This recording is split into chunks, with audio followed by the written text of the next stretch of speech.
प्रश्न संख्या 11 है। राजपूत जाति 8वीं या 9वीं शताब्दी में यकायक प्रकट हुई। उपयुक्त कथन राजपूत उत्पत्ति के बारे में किस इतिहासकार का है?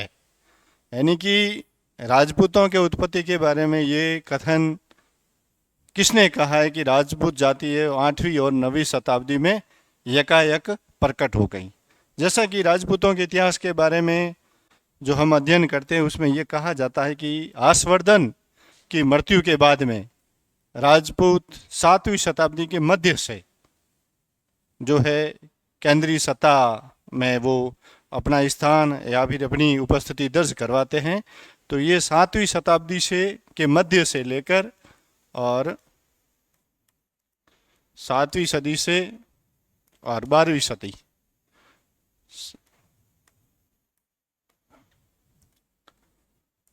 12वीं सदी तक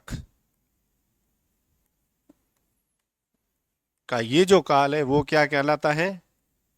राजस्थान नहीं, भारत के इतिहास में वो राजपूत काल कहा जाता है। यानी कि इस समय जो केंद्रीय सत्ता थी उस केंद्रीय सत्ता में कौन थे? राजपूत थे। अब उससे उल्ट ये है कि राजपूत जाति है वो 8वीं या 9वीं शताब्दी में यकायक प्रकट हो गई। तो ये कथन इसमें से किस इतिहासकार का है? जैसे राजस्थान से संबंधित अगर मुख्य इतिहासकार कर्नल जेम्स टॉड है, विलियम कनिंघम है, तो कनिंघम ने तो कहा था कि यूची जाति है, उस यूची जाति से राजपूतों की उत्पत्ति हुई है। और एक ब्रॉन्ज गुजर ताम्रपत्र था 678 ईस्वी का, उसके आधार पर राजपूतों को इन्होंने कहा था कि ये राजपूत है जो क्या है कुषाण जाति के हैं या फिर यूची जाति के हैं। लेकिन इसमें एक 3 नंबर ऑप्शन है, वो V.A. स्मिथ। इन्होंने कहा है कि राजपूत जाति 8वीं या फिर 9वीं शताब्दी में यकायक प्रकट हुई और वो केंद्रीय सत्ता में आ गई।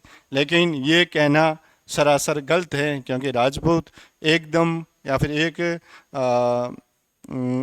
जो है वो केंद्रीय सत्ता में नहीं आए, वो उससे पहले भी यहाँ पर राज्य कर रहे थे। और इस प्रकार से ये V.A. स्मिथ का ये जो कथन है वो गलत है। प्रश्न संख्या है 12। किन इतिहासकारों ने राजपूतों के विदेशी उत्पत्ति के मत की पुष्टि करने के लिए अग्निकुंड से उत्पत्ति के मत को मान्यता देते हुए अग्नि की साक्षी में पवित्र कर राजपूत वर्ग में सम्मिलित करने के लिए कहा? देखिए, हम जब राजपूतों के उत्पत्ति के बारे में जो एक जनमानस में या फिर जनश्रुति में जो एक कथन कहा, जो सबसे ज़्यादा एक कथन प्रचलित है कि राजपूतों की उत्पत्ति हुई, वो कहाँ से हुई, तो उसमें हम सभी यही मानते हैं। और ये प्रत्येक के मुंह पर है, प्रत्येक की जुबान पर ये कथन चलता है कि राजपूतों की जो उत्पत्ति हुई है वो आबू के अग्निकुंड से हुई है। तो अब ये मत उसका उलट है। इसके पीछे विदेशी इतिहासकार है और वो कह रहे हैं कि राजपूतों की उत्पत्ति का जो अग्निकुंड का जो मत है वो सही मान रहे हैं, लेकिन वो उसका परिप्रेक्ष्य है वो दूसरा है। तो इसमें ये कह रहे हैं कि जैसे कि राजपूतों की उत्पत्ति का जो आबू का अग्निकुंड का सिद्धांत है वो है, उसका जो मुख्य प्रतिपादक है वो है चंद्र बरदाई। कौन है? चंद्र बरदाई। और इनकी जो पुस्तक है वो पृथ्वीराज रासो है। उसके आधार पर उन्होंने कहा है कि राजपूत है जो 4 राजपूतों की उत्पत्ति हुई थी वो आबी के अग्निकुंड से हुई। लेकिन यहाँ पर V.A. स्मिथ और डॉक्टर V.A. स्मिथ और विलियम क्रुक, और इसमें एक और नाम जुड़ेगा जो है कर्नल जेम्स टॉड। इनके साथ में एक और नाम आएगा, वो है कर्नल जेम्स टॉड। ये तीनों इतिहासकार मानते हैं कि राजपूतों का जो भारतीय जनमानस में जो एक प्रचलित कथन या सिद्धांत जो चल रहा है कि राजपूतों की उत्पत्ति आबू के अग्निकुंड से हुई है, वो मत सही है। लेकिन वो उसका परिप्रेक्ष्य, उस कथन को वो दूसरे रूप में लेते हैं। कहते हैं कि जितने भी विदेशी जातियां जो भारत में आई वो भारत के जनमानस में यहाँ पर बस गई और उन सभी को इकट्ठा करके और उनको एक एक यज्ञ किया गया और उस यज्ञ के माध्यम से उनको पवित्र कर लिया गया। और तो इस मत के बारे में इन्होंने कहा कि अग्नि की साक्षी में उनको पवित्र किया और पवित्र करके उनको क्या बना दिया गया, राजपूत बना दिया गया, और फिर वो जगह जगह पर अपना राज्य करने लगे। तो ये कथन है वो है V.A. स्मिथ, विलियम क्रूक और कर्नल जेम्स टॉड से संबंधित है। लेकिन ये कथन सही नहीं है, क्योंकि राजपूत जो है, राजपूतों की जो प्राचीन रीति रिवाज वगैरह है वो हो सकता है कि विदेशियों से मिलते जुलते हैं, लेकिन इसके पीछे ये कथन है कि जो दूसरी जातियां हैं वो यहाँ से इन संस्कारों को या फिर रिवाजों को सीखकर यहाँ से पुनः अपने देश में गए और जो रिवाज है, प्रथाएं हैं, उनका उन्होंने वहाँ पर अनुसरण किया है। तो उसका मतलब ये नहीं है कि वे लोग यहाँ पर आकर बसे और उनसे उन्होंने ये सीखी है। इस प्रकार से ये प्रश्न संख्या 12। और आगे प्रश्न है 13 है कि निम्न को सुमिलित कीजिए। इसमें हमें इस कथन को सुमिलित करना है कि ब्राह्मण उत्पत्ति के मत, तो सबसे पहले कि ब्राह्मण उत्पत्ति का मत, यानी कि राजपूतों की उत्पत्ति हुई है वो किससे हुई है, ब्राह्मणों से हुई है। तो लगभग ब्राह्मणों की उत्पत्ति का जब राजपूत उत्पत्ति के सिद्धांत को हम पढ़ें तो उसमें सीधा सीधा आप एक ही दिमाग में रखिए कि राजपूत उत्पत्ति का जो ब्राह्मण उत्पत्ति का जो सिद्धांत है वो ब्राह्मण ही देंगे लगभग। तो इसमें ब्राह्मण उत्पत्ति का सिद्धांत है वो गोपीनाथ शर्मा। कौन? गोपीनाथ शर्मा ने कहा कि ब्राह्मणों की उत्पत्ति हुई है और राजपूतों की उत्पत्ति हुई वो कहाँ से हुई है, ब्राह्मणों से हुई है। तो ये इसमें जो अपने जो 4 ऑप्शन है उसमें क्या आएगा, गोपीनाथ शर्मा। दूसरा है सामाजिक आर्थिक क्रिया की उपज, सामाजिक आर्थिक क्रिया की उपज। इसी से मिलता जुलता एक और है मिश्रित जाति मिश्रित उत्पत्ति का सिद्धांत। तो देखिए ये दोनों जो सिद्धांत है, एक सामाजिक आर्थिक क्रिया का सिद्धांत, इन दोनों के अंदर चट्टोपाध्याय है। क्या है? एक तो सामाजिक आर्थिक क्रिया के सिद्धांत में और दूसरा है मिश्रित जाति की उत्पत्ति के सिद्धांत में। यानी कि जब हम राजपूतों का अध्ययन करेंगे, राजपूत उत्पत्ति के सिद्धांतों का अध्ययन करेंगे, उसमें हम 2 चट्टोपाध्याय पढ़ेंगे। तो अगर मिश्रित जाति की उत्पत्ति की जब बात आएगी तो अपने आएगा D.P. चट्टोपाध्याय। क्या आएगा? D.P. चट्टोपाध्याय। और जब सामाजिक आर्थिक क्रिया की सिद्धांत की बात आएगी तो वो होगा, इसको आप ब्रजलाल चट्टोपाध्याय कहें या फिर इसको कहें B.D. चट्टोपाध्याय। क्या? B.D. चट्टोपाध्याय। ये B.D. है और ये है D.P. है। तो ये तो सामाजिक आर्थिक क्रिया के सिद्धांत का हो गया, ये अपने ऑप्शन नंबर बी का होगा 3 नंबर, यानी कि ब्रजलाल चट्टोपाध्याय।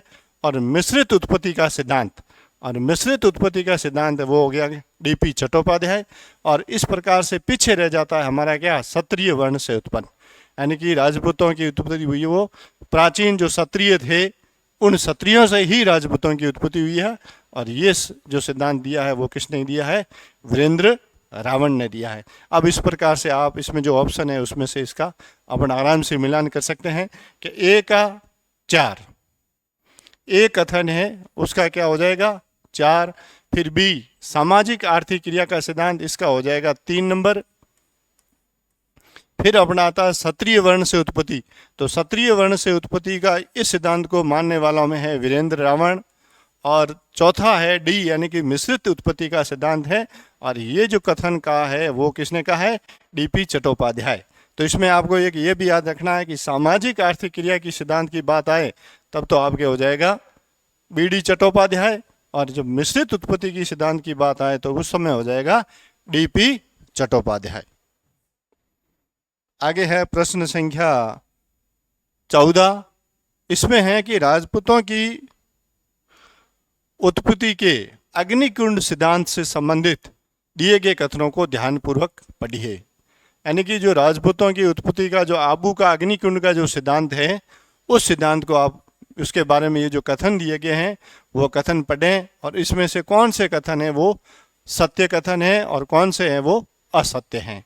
तो इसमें पहला जो कथन है वो है कि पृथ्वीराज रासो ग्रंथ में राजपूतों की उत्पत्ति अग्निकुंड से बताई गई है। देखिए चंद्रबरदाई है जो राजपूत वंश का यानी कि जो राजपूतों का जो 7वीं शताब्दी के मध्य से लेकर और 12वीं शताब्दी तक का काल कहा जाता है, उसका जो अंतिम राजा यानी कि पृथ्वीराज तृतीय अजमेर का शासक था, उसका दरबारी कवि और उसका मित्र जिसका नाम है चंद्रबरदाई। और ये चंद्रबरदाई ने ये जो है ग्रंथ लिखा था, और ये जो ग्रंथ है वो खुद पूरा नहीं कर सका, और उसने लिखा ये पृथ्वीराज रासो, और उसमें ये जो राजपूतों उत्पत्ति का जो अग्निकुंड का सिद्धांत है वो हमें उस पुस्तक में मिलता है। तो ये कथन एकदम सही है। अब उसी का दूसरा कथन है कि गुरु वशिष्ठ द्वारा माउंट आबू में किए गए यज्ञ से परमार, चालुक्य, प्रत्याहार और चौहान योद्धा उत्पन्न हुए। तो ये कथन एकदम सही है कि जब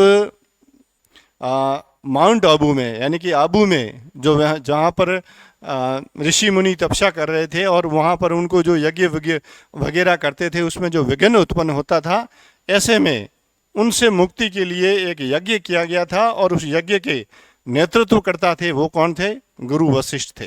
कौन से थे? गुरु वशिष्ठ थे। और उन्होंने माउंट आबू में एक यज्ञ किया, और इसमें इन्होंने पहले तो 3 राजपूत उत्पन्न किए, उसमें परमार, चालुक्य और प्रत्याहार 3 आ गए, और जब इनसे पार नहीं पाया गया तब जाकर चौथा एक सशस्त्र योद्धा उत्पन्न हुआ, और जिसे कहते हैं चौहान यानी चहामान। तो ये कथन भी इस प्रकार से सही है। अब तीसरा कथन आता है कि नैन्सी और सूर्यमल मिश्रण ने इस कथन को और बढ़ावे के साथ में लिखा है। यानी कि जब ये कथन जो चंद्रबरदाई ने पृथ्वीराज रासो के माध्यम से और लोगों के जनमानस में ये कथन चल गया कि राजपूतों की उत्पत्ति हुई है वो आबू के अग्निकुंड से हुई, और उसमें विशेष रूप से 4 जातियां जिसमें प्रत्याहार, परमार, चालुक्य और चौहान, ये सभी जातियां वो आबू के अग्निकुंड से उत्पन्न हुई हैं। तो ये कथन जनमानस में था, लेकिन बाद में इस कथन की पुष्टि, प्रतिपुष्टि वो और अन्य कौन से इतिहासकार थे और उनके कौन से ग्रंथ थे जिनके माध्यम से हुई है, तो उसमें ये है एक तो नैन्सी की, जो मोहनौत नैन्सी है, जो मारवाड़ के राठौड़ वंश के जसवंत सिंह प्रथम थे, उनके दरबारी कवि थे। और वैसे ये इतिहासकार और राजस्थान की जो जनगणना का उन्होंने जो नैन्सी की ख्यात लिखी थी उसके अंदर सर्वप्रथम जनगणना का, उसमें मारवाड़ के जितने भी परगने थे उन सभी परगनों की एक एक गांव की उन्होंने उस पुस्तक के अंदर उनका पूरा आंकड़ा है कि उस समय उन गांवों की जनसंख्या की क्या थी। तो ये जनगणना के अग्रज भी राजस्थान में कहे जा सकते हैं। तो ये मोहनौत नैन्सी, और दूसरे बूंदी में जो हाड़ौती के प्रसिद्ध जो राष्ट्र कवि हुए हैं, जो 1857 की क्रांति में जिन्होंने अपने गीतों के माध्यम से लोगों को जागृत करने का और देशभक्ति का काम किया था, तो ऐसे इतिहासकार है सूर्यमल मिश्रण। इन लोगों ने ये जो चंद्रबरदाई की जो आबू के अग्निकुंड की जो कथाएं हैं, इन कथाओं को उन्होंने बढ़ावे के साथ में लिखा है, और इस प्रकार से इन कथाओं के माध्यम से उन्होंने 1857 के समय आम वर्ग में जो अंग्रेजों से घबरा कर कमज़ोर पड़ रहा था, तो उनके अंदर एक पुनः वो जागृति का एहसास कराने के लिए इन गीतों के माध्यम से और देशभक्ति की भावनाएं भरी थी। तो ये कथन इस प्रकार से कथन संख्या 1, कथन संख्या 2 और कथन संख्या 3, ये उपयुक्त सभी कथन, यानी कि इसके अंदर जो 3 कथन आए हैं वो तीनों ही कथन वो क्या है? सही है। और अब अपन आगे चलते हैं प्रश्न संख्या 15। अब इसमें ये कहा गया है कि अग्निकुंड की कहानी इस प्रगति के युग में चल नहीं सकती। ये भी वापस अग्निकुंड से ही संबंधित है।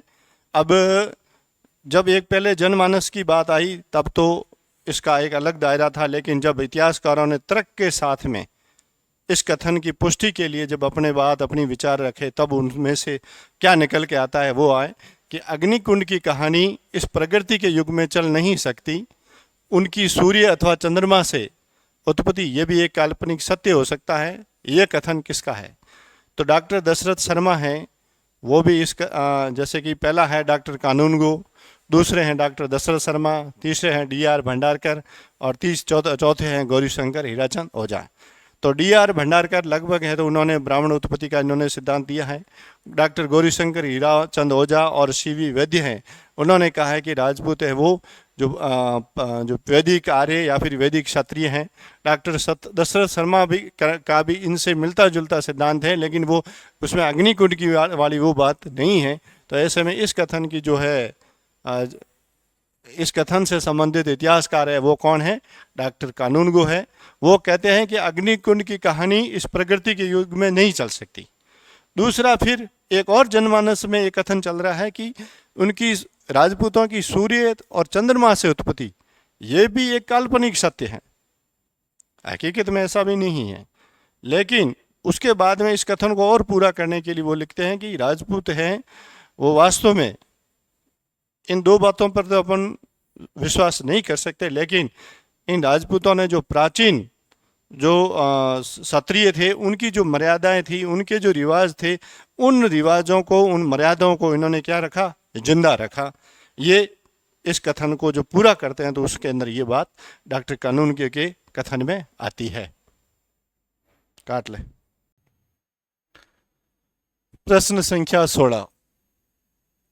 प्रश्न संख्या 16 है कि राजस्थान में शासन करने वाले राजवंश थे, यानी कि राजस्थान में राजपूताना में जो राज करने वाले निम्न में से कौन सा राजवंश है और कौन से नहीं है। तो इसमें जैसे कि पहला ऑप्शन है उसमें गोहिल है, तो गोहिल या फिर इनको गोहिलोत कहते हैं, या फिर इनको राणा कहेंगे, या फिर इनको रावल कहेंगे, या फिर इनको गोहिल है, सिसोदिया है।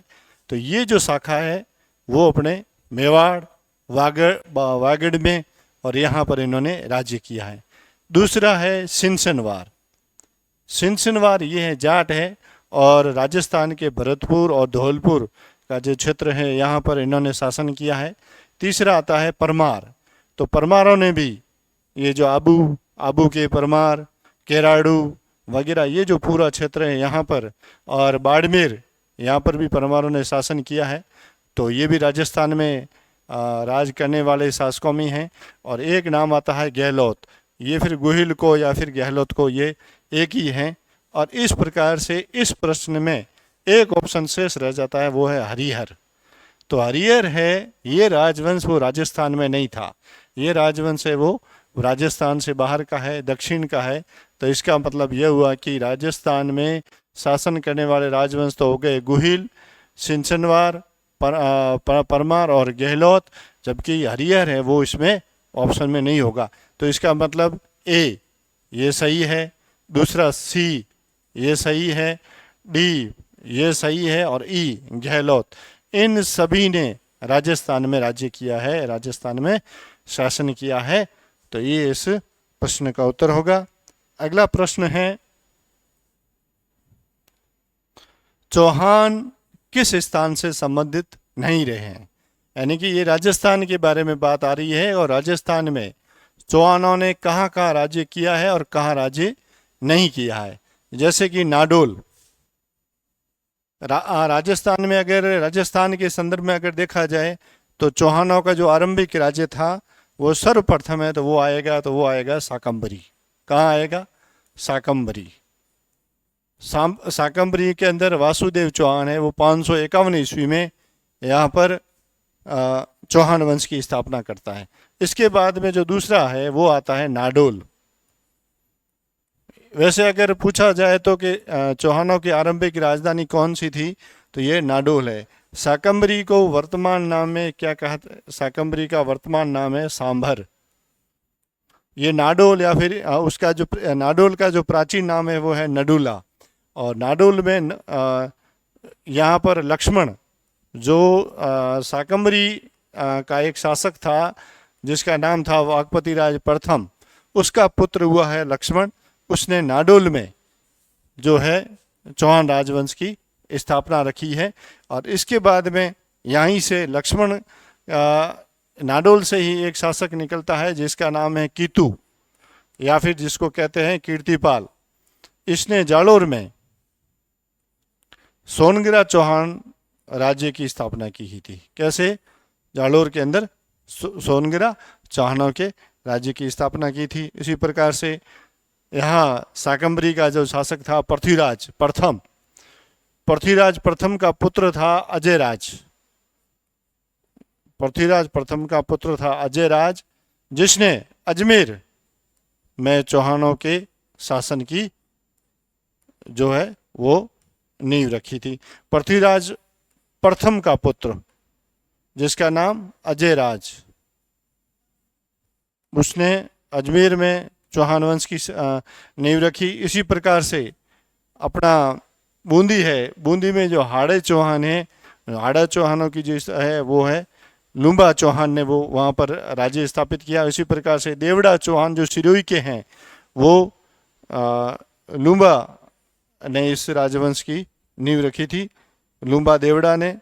और इस प्रकार से ये प्रश्न पूरा हो जाता है। और इसमें से एक राज्य रहेगा जिसमें नाडोल, ये भी चौहानों से संबंधित है, जालोर ये भी चौहानों से संबंधित है। और तीसरा ऑप्शन आ रहा है रणथंभौर। रणथंभौर में जो अजमेर की जो शाखा है उसका जो अंतिम शासक था जिसका नाम था पृथ्वीराज तृतीय, और इसका पुत्र हुआ गोविंदराज। इसने यानी कि पृथ्वीराज तृतीय का पुत्र गोविंदराज, इसने रणथंभौर में चौहान वंश की जो नई नींव रखी है। और इसके प्रसिद्ध शासकों में हमीर के बारे में हम अध्ययन करते हैं।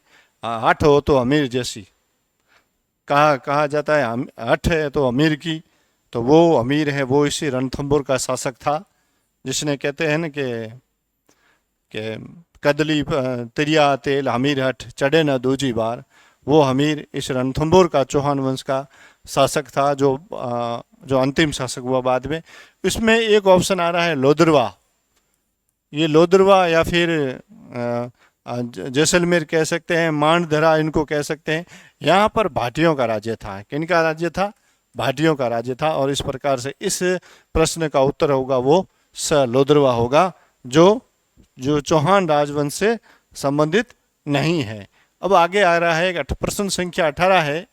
प्रश्न संख्या 18 में लिखा है गोइलों की 24 शाखाओं का उल्लेख किन इतिहासकारों ने किया है। यानी कि राजस्थान के इतिहास में जो विभिन्न राजवंश है या फिर राजपूत है, इन राजपूतों के जो कितनी कितनी शाखाएं हुई है उसके बारे में इसमें है। और उसमें भी ये जो राजस्थान का एक जो बहुत ही प्रसिद्ध राजवंश हुआ है गोइल राजवंश, जो सबसे अधिक समय तक राज्य करने वाला एक राजवंश है, जो भारत का ही नहीं विश्व के जो सबसे अधिक समय तक शासन करने वाले राजवंशों में गुहिल राजवंश गिना जाता है। उसकी 24 शाखाओं का उल्लेख किन इतिहासकारों ने किया है? तो इसमें कर्नल जेम्स टॉड और नैन्सी यानी कि मुहनोत नैन्सी, इन्होंने गोइलों की 24 शाखाओं का उल्लेख किया है। कितनी 24 शाखाओं का? 24 शाखाओं का उल्लेख। उसमें आता है कर्नल जेम्स टॉड और मुहनोत नैन्सी। ये दो इतिहासकार कहते हैं कि गोइल थे वो जो इनकी जो कुल 24 शाखाएं थी उसमें प्रसिद्ध में जैसे कि सबसे प्रसिद्ध शाखा तो मेवाड़ की हो गई, और उसके बाद में वागड़ है और घोड़ है और काठियावाड़ है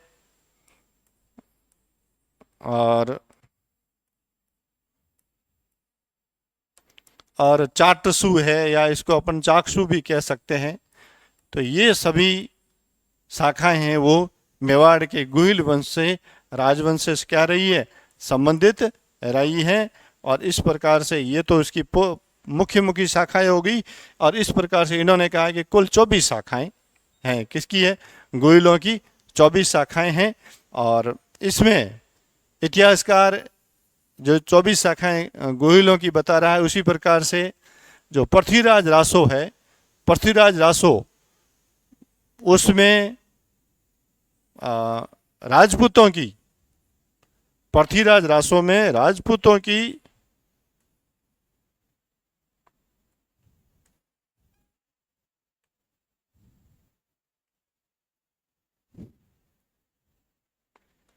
पृथ्वीराज रासो में राजपूतों की 36 शाखाओं का वर्णन किया गया है। किनका? राजपूतों की 36 शाखाएं, और वो किस में मिल रहा है? पृथ्वीराज रासो की, चंद्रप्रदाय की जो पृथ्वीराज रासो है उसमें कहा गया है कि राजपूतों की कुल कितनी शाखाएं? 36 शाखाएं हैं। इसमें ये 36 शाखाओं के जो मत वाले में एक तो आएगा पृथ्वीराज रासो, एक है राज तरंगिणी,